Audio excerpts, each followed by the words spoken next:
വിജയ് ഇങ്ങനെ തീരാതെ വന്നുകൊണ്ടിരിക്കും. വെടിവെച്ചാലും ചാവില്ല. 150 രൂപ വേസ്റ്റ്.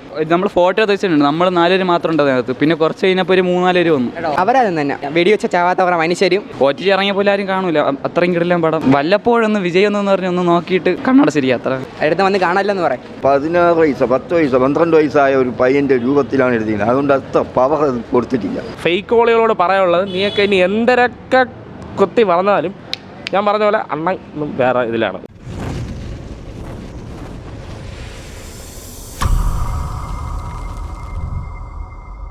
പടം കൊള്ളാം, കുഴപ്പമില്ല. കുറ്റങ്ങൾ എന്ന് പറഞ്ഞാൽ അച്ഛനും മോനായിട്ടുള്ള ഇതാണ്. നല്ല രീതിയാണ്, കുഴപ്പമില്ല. പടം நல்லா இருக்கு. അത് എല്ലാവരും ഓരോരുത്തർക്കും ഓരോ അഭിപ്രായം, അവർക്ക് ഇഷ്ടപ്പെടാൻ നമുക്ക് കൊള്ളാം. എന്നാലും കാണണമെന്ന് വന്നത് ഞാൻ രജനീകാന്തിൻ്റെ ഫാനാണ്. പിന്നെ വിജയയുടെ പടം കാണണമെന്ന്. പടം കുഴപ്പമില്ല. എനിക്ക് അങ്ങനെ ഒരിക്കലും തോന്നിയില്ല. കാരണം വിജയുടെ മുമ്പുള്ള ചില പടങ്ങൾ അങ്ങനെയാണെന്ന് തോന്നിയിട്ടുണ്ട്, സ്വാഭാവികമായിട്ടും തോന്നിയിട്ടുണ്ട്. പക്ഷേ ഇത് എനിക്ക് അങ്ങനെ ഒരു പ്രശ്നം തോന്നിയില്ല. Compared to last film Leo തന്നെയാണ് ബെറ്റർ, അത് സമ്മതിക്കുന്നു. ഇതിൻ്റെ മ്യൂസിക്കും അങ്ങനെയുള്ള കാര്യങ്ങളും ചെറിയൊരിത് തോന്നുന്നുണ്ട്. വെങ്കടപ്രഭു ഡയറക്ഷൻ കുഴപ്പമില്ല. പിന്നെ ചില രംഗങ്ങളിൽ ശിവകാർത്തികേൻ്റെയൊക്കെ ക്യാമിയോ വളരെ മികച്ചതായി തോന്നി. കാരണം ഇളയ ദളപതി എന്നുള്ള പദം ആ ഒരു ടൈറ്റിൽ അദ്ദേഹത്തിന് കൈമാറുന്നതായിട്ട് തോന്നി. അങ്ങനെ അവതാരം എന്നൊക്കെ പറയുന്നത് എനിക്ക് അതിനോടൊരു യോജിപ്പില്ല. ഒരു 3 മണിക്കൂർ 3 മിനിറ്റ് എന്നുള്ള ആ ഒരു ഡ്യൂറേഷൻ വേണ്ടായിരുന്നു എന്ന് തോന്നി. ചില പാട്ടുരംഗങ്ങളും അവോയ്ഡ് ചെയ്യായിരുന്നു. വേറെ വലിയ കുഴപ്പം തോന്നിയില്ല. ഏട്ടാ സത്യസന്ധമായി പറഞ്ഞു കഴിഞ്ഞാൽ 3 മണിക്കൂറത്തേക്ക് കൊള്ളത്തില്ല. പിന്നെ കുറേ വെടിവെച്ച ചാവാത്ത കുറേ മനുഷ്യരും അങ്ങനെയൊക്കെയാണ്. അവരതും തന്നെ പ്രത്യേകം പറഞ്ഞല്ലോ 150 രൂപ വേസ്റ്റായി. സത്യം പറഞ്ഞു കഴിഞ്ഞാൽ വെടിവെച്ച ചാവാത്ത കുറേ മനുഷ്യരും. ഇതിൽ ഏതാണ് 2 വിജയം മനസ്സിൽ പോലും ആവണില്ല. അല്ല, വിജയ് ഇങ്ങനെ തീരാതെ വന്നുകൊണ്ടിരിക്കും. വെടിവെച്ചാലും ചാവില്ല. 150 രൂപ വേസ്റ്റ്. നമ്മൾ ഫോട്ടോ വെച്ചിട്ടുണ്ട്. നമ്മൾ 4 പേര് മാത്രം ഉണ്ട് അതിനകത്ത്. പിന്നെ കുറച്ച് കഴിഞ്ഞപ്പോൾ ഒരു 3-4 പേര് വന്നു. അത്ര കാണാനാണ് പിന്നെയും നല്ലത്. OTT വരുമ്പോൾ കാണാനാണ് പിന്നെയും നല്ലത്. വെറുതെ കാണുമെന്ന് അറിഞ്ഞൂടാ. ട്രെയിലർ കണ്ടപ്പോൾ തന്നെ ഏകദേശം OTT ഇറങ്ങിയപ്പോൾ ആരും കാണൂല. അത്രയും കിടിലൻ പടം. വയ്യ, അത് കണ്ടിരിക്കാൻ കൊള്ളൂല. സത്യം പറഞ്ഞു. AC കൊള്ളാം, അത്രേ പറ്റുള്ളൂ. നല്ല AC ഉണ്ട് അവിടെ. അപ്പോൾ അതും കൊണ്ട് ഫോൺ നോക്കിയിരിക്കാം. വല്ലപ്പോഴൊന്ന് വിജയ് എന്ന് പറഞ്ഞ് ഒന്ന് നോക്കിയിട്ട് കണ്ണടച്ചിരിക്കുക. അത്ര വലിയ രസമില്ലാന്ന് അടുത്ത് വന്ന് കാണല്ലെന്ന് പറയും. കൊള്ളാം, പടം കൊള്ളാം. നെഗറ്റീവ് എന്ന് വെച്ചാൽ ഓരോ ആൾക്ക് ഓരോ ചില സീൻസ് വെച്ചിട്ടാണ് പറയുന്നത്. പടം കൊള്ളാം, നല്ല പടം തന്നെ, എല്ലാവരും കാണാം, കുഴപ്പമൊന്നുമില്ല. വിജയ് ഫാൻസിന് ഈ പടം നല്ലതാണ്, എനിക്കിഷ്ടപ്പെട്ടു പടം. കുഴപ്പമില്ല ബ്രോ, കണ്ടോണ്ടിരിക്കാം. അങ്ങനെയാണ്. പക്ഷേ എനിക്കും ഇത്ര ത്രില്ലിംഗ് ആയിട്ടൊന്നും തോന്നിയില്ല. കാണാം, ചുമ്മാ കണ്ടോണ്ടിരിക്കാം. അവരിതേ ഉള്ളൂ. ഇല്ല, വലിയ കുഴപ്പമൊന്നുമില്ല, കണ്ടോണ്ടിരിക്കാം. കൊള്ളാം ബ്രോ, കൊള്ളാം. പടത്തെക്കുറിച്ച് പടം കണ്ട് കൊള്ളാം, ഇഷ്ടപ്പെട്ടു. നല്ല വർത്താണ്. 3 മണിക്കൂർ കൊള്ളാം.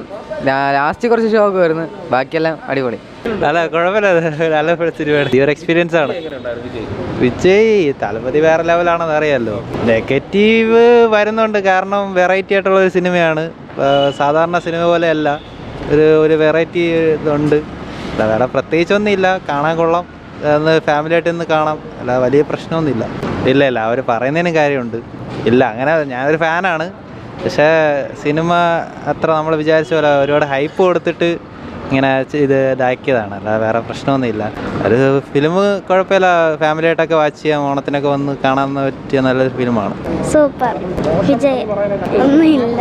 അത് പറയാൻ കാര്യം വിജയുടെ ഒരു സ്റ്റൈലുണ്ടല്ലോ, അത് ഇതിലുണ്ട്, അതായിരിക്കും. അല്ല, അത്ര നെഗറ്റീവ് എന്ന് പറയാനില്ല. മോൾക്ക് കുട്ടികൾക്കൊക്കെ ഇങ്ങനെ സ്റ്റണ്ടൊക്കെ ഉള്ളത് ഇഷ്ടമല്ലേ, അതുകൊണ്ട്. ഇല്ല, ഒന്നുമില്ല, മോൾക്ക് വിജയുടെ സിനിമ ഇഷ്ടമാണ്, അതുകൊണ്ട് വന്നത്. ബോട്ട് കൊള്ളാം. ഞാൻ ഫസ്റ്റ് ഡേ കണ്ട പടമാണ്. പക്ഷേ ഭയങ്കരമായിട്ട് സോഷ്യൽ മീഡിയയിൽ ഡീഗ്രേഡ് ഒക്കെ വരുന്നുണ്ട്. അങ്ങനെ ഡീഗ്രേഡ് ചെയ്യാൻ മാത്രമൊന്നുമില്ല, ജസ്റ്റ് ഒരു വിജയ് പടം എന്നുള്ള നിലയിൽ കാണാം. ഇപ്പോൾ ഇവിടെ ബീസ്റ്റ്, വാരിസൊക്കെ ഇവിടെ നല്ല രീതിയിൽ ഓടി ആവറേജ് എന്ന് പറഞ്ഞു. അപ്പോൾ ഈ കമേഴ്ഷ്യൽ പടം വെച്ച് ഞാൻ കമ്പയർ ചെയ്യണമല്ല, പക്ഷേ ഇപ്പം വാരിസിനെ കാട്ടി മറ്റേ ഭയങ്കരമായിട്ട് നെഗറ്റീവൊക്കെ സ്പ്രെഡ് ചെയ്യുന്നുണ്ട് ഈ സിനിമ. പക്ഷേ ഇത് ഹൈലി ബഡ്ജറ്റുള്ള ഒരു സിനിമയാണ്, നല്ല രീതിയിൽ ഹാർഡ് വർക്കൊക്കെ ചെയ്തൊരു പടമാണ്. പിന്നെ CGIയെ കുറിച്ച് പറയുകയാണെങ്കിൽ CGIന് മറ്റേ എനിക്കിത്തിരി ബോറായിട്ട് തോന്നി മറ്റേ ചെറിയൊരു വിജയമുണ്ട്, അത് ഇത്തിരി ശോകമായിട്ട് തോന്നി.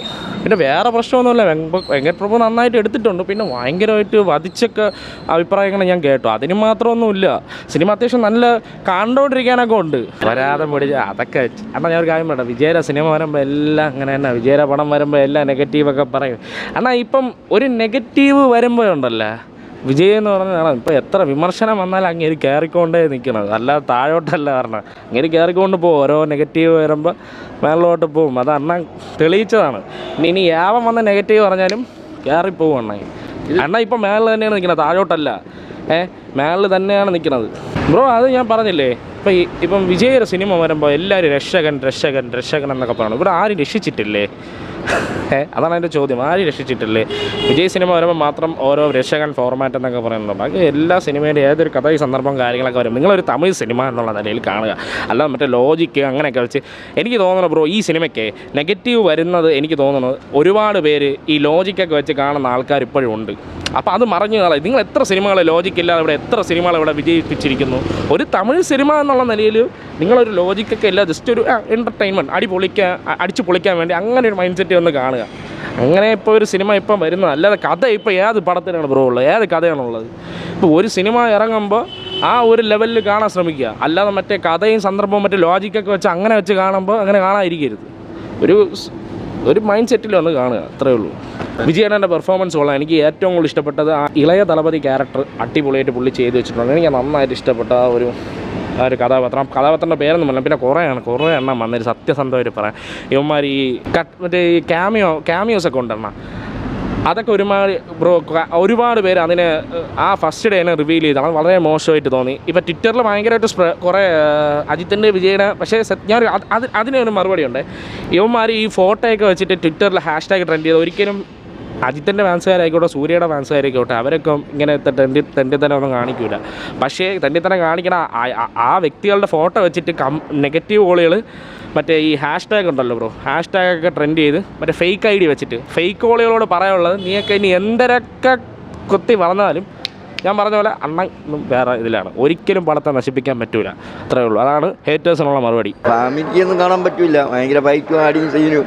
പിന്നെ ഒരുപാട് പൈസ മുടക്കിയിട്ടുണ്ട്. ഈ പടം വിജയിച്ചില്ലെങ്കിൽ അവർക്ക് ഭയങ്കര നഷ്ടമാണ്. ഭയങ്കര പൈസ വാരി ഇഷ്ടം പോലെ ഇറക്കിയിരിക്കുക.